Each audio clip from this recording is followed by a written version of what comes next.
তারপর সে কলসিটি উপর করে ঢেলে ফেললো আর অবাক হয়ে গেল। আরে এ কি, জলপাই কোথায়? এই যে রাশি রাশি সোনার মোহর, তাহলে জলপাইয়ের নিচে সোনার মোহর রেখেছিল আলী। বাহ, ভালোই হলো, এখন এই সব মোহর আমার হয়ে গেল। আমার কাছে জলপাই আমানত দিয়ে গেছে, সে মোহর তো আর দেয়নি। তারপর নাজিম খুশি মনে সমস্ত মোহর তার সিন্ধুকে তুলে রেখে দিল। এরপর বাজার থেকে এক ঝুড়ি টাটকা জলপাই কিনে নিয়ে এসে কলসিতে ভরে রাখলো। কিছুদিন পর আলী মক্কা থেকে ফিরে এলো এবং এসে বন্ধুর বাড়িতে গেল।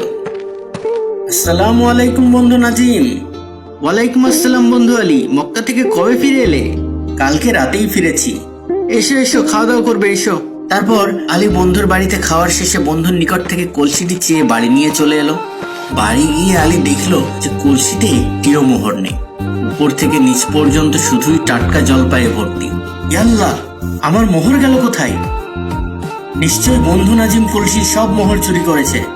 বিষণ্ণ মনে আলী আবার নাজিমের কাছে ফিরে গেল এবং মোহরগুলো ফিরিয়ে দেওয়ার জন্য অনুরোধ করলো। নাজিম বিস্ময়ের ভান করে বলল, সে কি, তুমি আমার কাছে জলপাই রেখে গেলে, এখন মোহর চাচ্ছ, বিষয় কি? আলী তখন বন্ধুর নিকট পুরো ঘটনা খুলে বলল এবং মোহরগুলো ফিরিয়ে দেওয়ার জন্য বারবার তাকে অনুরোধ করলো, কিন্তু কিছুতেই কিছু হলো না। বহু অনুনয় বিনয় করা সত্ত্বেও মোহরগুলো ফিরিয়ে দিতে নাজিম রাজি হলো না। অগত্যা আলী কাজীর দরবারে গিয়ে নালিশ জানালো। কাজীর তলবে নাজিম বিচারালয়ে হাজির হলো। কাজী তাকে প্রশ্ন করলেন, তুমি আলীর গচ্ছিত কলসিটি ফিরিয়ে দিলে, ওর ভিতরের মোহরগুলো দিচ্ছ না কেন? হুজুর, ও আমার কাছে এক কলসি জলপাই গচ্ছিত রেখেছিল, তা তো পেয়েছেই। আমি তো কলসির মুখ খুলিনি, কি করে জানবো ওতে কি ছিল? আলী, তুমি যদি প্রমাণ দিতে পারো যে তোমার কলসিতে জলপাইয়ের নিচে মোহর রেখেছিলে, তবে অবশ্যই তা পাবে। কিন্তু আলী কিভাবে প্রমাণ করবে যে জলপাইয়ের নিচে মোহর রেখেছিল? তা তো সে আর আল্লাহ ছাড়া কেউ জানে না। কিছুদিনের মধ্যে সারা বাগদাদে এই ঘটনার কথা ছড়িয়ে পড়ল। একদিন খলিফা নিজ অভ্যাস মতো উজিরের সাথে বেড়াতে বের হয়েছিলেন। সেদিন ছিল পূর্ণিমা রাত। জ্যোৎস্নার আলোয় চারিদিকে আলোকিত হয়ে উঠেছিল। খলিফা ঘুরতে ঘুরতে দেখলেন এক স্থানে কতগুলো বালক চাঁদের আলোয় বসে খেলা করছে। কৌতূহলী খলিফা সেখানে দাঁড়ালেন।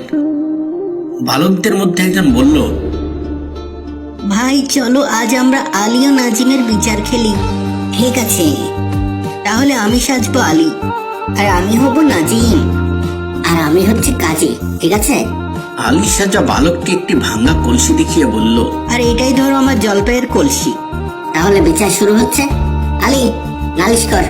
আমার বন্ধু নাজিমের কাছে জলপাইয়ের কলসি আমানত রেখেছিলাম, যার ভিতরে সোনার মোহর ছিল, কিন্তু সে মোহর চুরি করে শুধুমাত্র জলপাই ফেরত দিয়েছে। নাজিম, সামনে আসো। আলী যেটি বলেছে তা কি সত্য? হুজুর, জলপাইয়ের কথা সত্য, তবে মোহরের কথা মিথ্যা। আচ্ছা, কদিন আগে কলসিটি দিয়েছিল? তা প্রায় 2 বছর হবে। বেশ, তখন কলসিটি কি এই জলপাই ছিল? হ্যাঁ হুজুর, ছিল, কিন্তু আমি তা ছুঁইনি। কাজী তখন একজন বালককে বলল, যাও তো একজন জলপাই ব্যবসায়ীকে ডেকে নিয়ে এসো। তখন একজন বালক জলপাই ব্যবসায়ী সেজে কাজীর সামনে এসে দাঁড়ালো।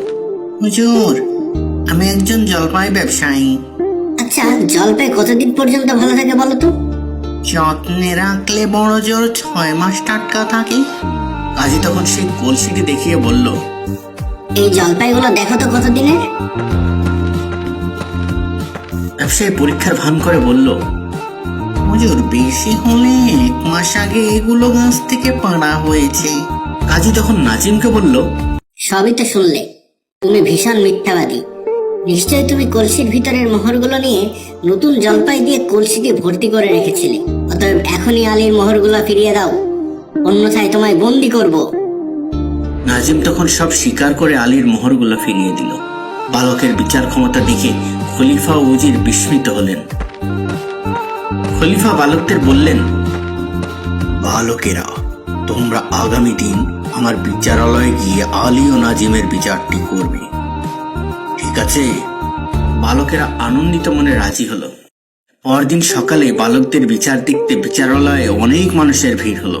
খলিফা আলী ও নাজিমকে তার দরবারে ডাকলেন এবং সে বালকদেরও নিয়ে এলেন।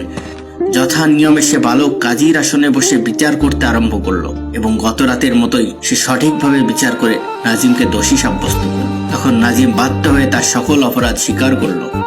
আমার ভুল হয়ে গেছে হুজুর, আমাকে ক্ষমা করে দিন, আমি এক্ষুনি আলীর মোহরগুলো ফিরিয়ে দিচ্ছি। দরবার সদ্য সব মানুষ তখন সেই বালকের প্রশংসা করতে লাগলো। খলিফা তখন খুশি হয়ে সেই বালকের শিক্ষার দায়িত্ব নিলেন এবং বড় হলে তাকে কাজীর পদ প্রদান করে পুরস্কৃত করলেন।